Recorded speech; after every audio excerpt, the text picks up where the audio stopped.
xente en Santiago de Compostela reclamaba un sistema público de atención á dependencia e un pacto político alrededor desta cuestión, unha protesta convocada por varios sindicatos e tamén polo Colexio Oficial de Traballo Social de Galicia. Está con nos a súa presidenta Miriam Rodríguez. Que tal, como está? Moi bo día.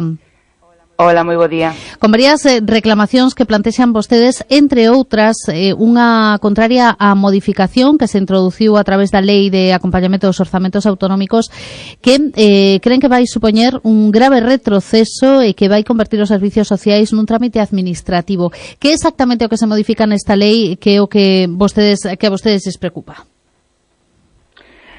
Pois a modificación que a nos preocupa especialmente a profesión é que o informe social xa non será necesario para facer esta solicitud. Isto que significa que non se fai facer unha valoración anterior de que efectivamente o recurso proposto, sexa SAF, sexa axuda ao cuidador, é o adecuado para a persoa e o posterior seguimento que esa persoa efectivamente está sendo atendida e cuidada por ese cuidador ou cuidadora casi sempre, e non vai poder ter o seguimento dun profesional de servizos sociais ou de primaria de saúde. Claro, esa unificación, ademais de solicitudes, elimina unha valoración profesional. Claro, o noso dictamen técnico, que non se trata de un trámite burocrático, como queren decir, sino que é unha valoración que se fai sobre o entorno da persoa, sobre as necesidades e o recurso que precisa. Se, ademais de forma urxente, pois valoramos esa urxencia e tramitámoslo como tal. Entonces, se a persoa solicitante pode facelo dende de forma administrativa ou os seus fillos pola sede electrónica, poden poñer a cualquera persona cuidadora, inda que non este coidando no domicilio. Ademais do SAF, que é unha axuda a domicilio que fai falta unha valoración que efectivamente nese domicilio sí que pode precisar un SAF, sí que se pode dar de alta un SAF e adecuar un pouco ás condicións de dependencia da persoa. Pero pode parecer, polo tanto, que mentras se fala de reducir trámites burocráticos, en realidade vaise limitar tamén a posibilidade de acceder a unha axuda necesaria, etcétera, ou a realmente a un informe que sexa claramente profesional, precisamente por esta reducción? O problema real neste momento que non se accede aos servicios públicos porque existen poucas plazas de centros residenciais en comparación ca demanda que hai. O SAF non chega a todas as persoas dependentes e non invertir e non facer unha inversión nestes servicios públicos o que vai facer é que as persoas ao final poidan acabar pedindo axudas privadas para contratar servicios privados. Estes servicios privados, ademais, cada vez vanse encarecer moito máis. Non se sospeita que se intenta derivar a que as persoas acaben solicitando axudas económicas e pagar un servizo. Pero isto, ao final, vai a empobrecer as familias, porque, de feito, os servicios de atención á dependencia son moi caros, as horas que precisa un dependente son moitas. Isto non está acorde ás pensións que están percibindo as persoas maiores, por exemplo, ou as persoas con discapacidade.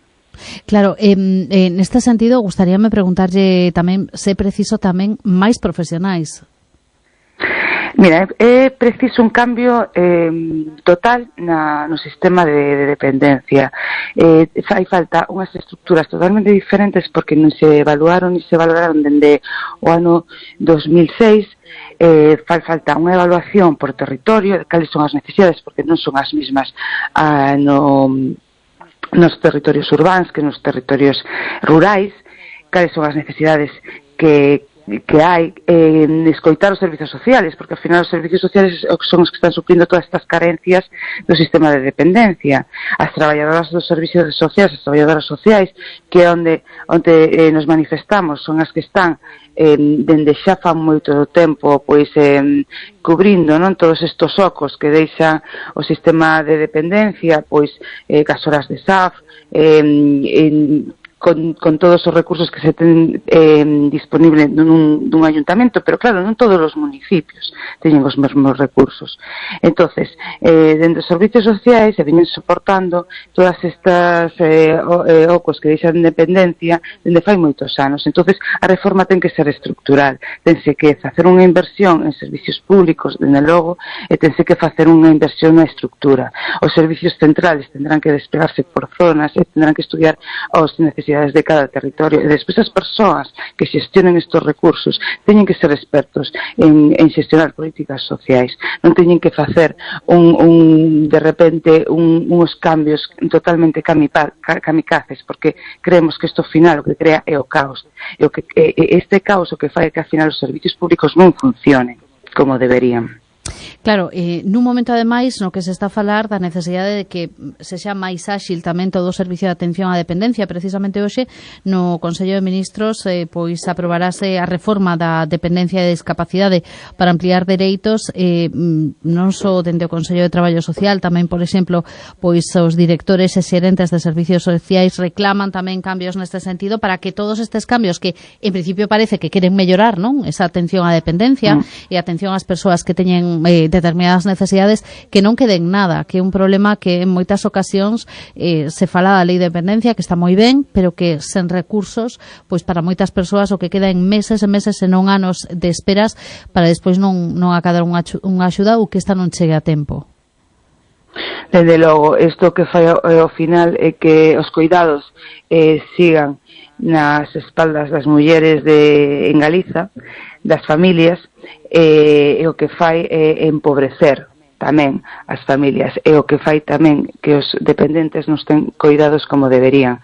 Creemos que fai falta un cambio estrutural. Desde o Consello Xeral se elevou a ministerios un cambio de modelo das estruturas tamén dos servizos sociais, que fai tempo que tamén fan augas por todas partes, pero realmente o que fai falta é creer nas políticas sociais, e creer que o Estado ten que proporcionar este benestar, que o Estado ten que estar como o servicio de saúde, o sistema de servicios sociais ten que ser un pilar do benestar e ten que ser un pilar público, e para iso hai que ter ideoloxía e hai que creer nesto.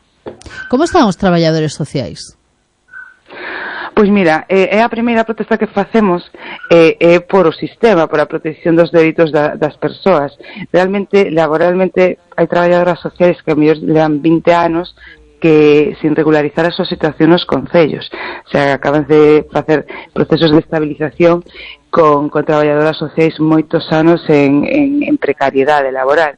E nunca fixemos ninguna reivindicación neste sentido, porque a profesión é unha profesión con moito sentido de responsabilidade da cidadanía. O mellor incluso vai na nosa contra, pero laboralmente con moita precariedade, con moita responsabilidade, porque non só atendemos as persoas con dependencia, sino tamén problemas de menores, que tamén o sistema de menores habería que reforzalo, atendemos pois todos os colectivos de especial vulnerabilidade, ademais de todo estes maiores que nos trae dependencia, de toda esta carga burocrática que moitas veces vemos que non chega a ningún lado.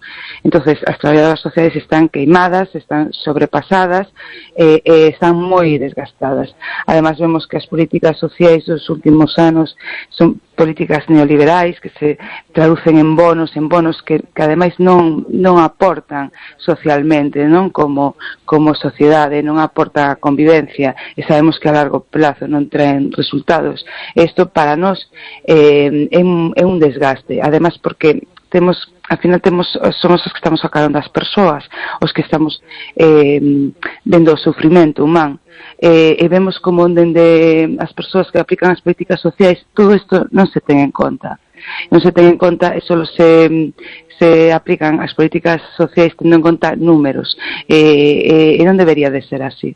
Non debería de ser así, porque é moi importante os servicios sociais para as persoas, é moi importante para de alguna maneira mitigar ese sufrimento, esos cambios vitais que a todo o mundo nos pode pasar na vida, ese acompañamento que fan as traballadoras sociais dende os servicios sociais de primaria de salud, tamén dende os recursos privados, creo que é unha relación moi humana que neste momento na sociedade de hoxe se está a perder. Pregúntolle isto porque ás veces teño a sensación de que falamos moito da necesidade de melloras na atención á dependencia e que falamos moito pois da necesidade de maior dotación, maior orzamento en cuestións como, por exemplo, ese servicio de axuda no fogar, pero falamos pouco do traballo social, é dicir, das profesionais que son maioría mulleres, neste caso no sector, como se fosen pois un ente, non? Que está aí e que damos por sentado, pero que ten un proceso tamén vital e laboral moi complexo. Sí, moi complexo, moi pouco cuidado por parte da administración, moi pouco cuidado neste caso, digamos, por a Consellería, non? Da que nos sentimos parte de política social, que non ten en conta ese desgaste das profesionais, imparte medidas das que non informa, creando un caos, tendo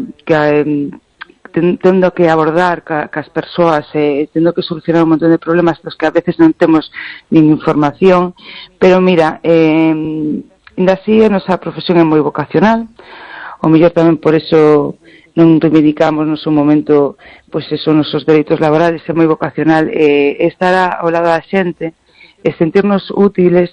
Sí que é certo que é o noso traballo, pero bueno, creemos nel. Eso é moi importante e por iso creemos no sistema público de benestar.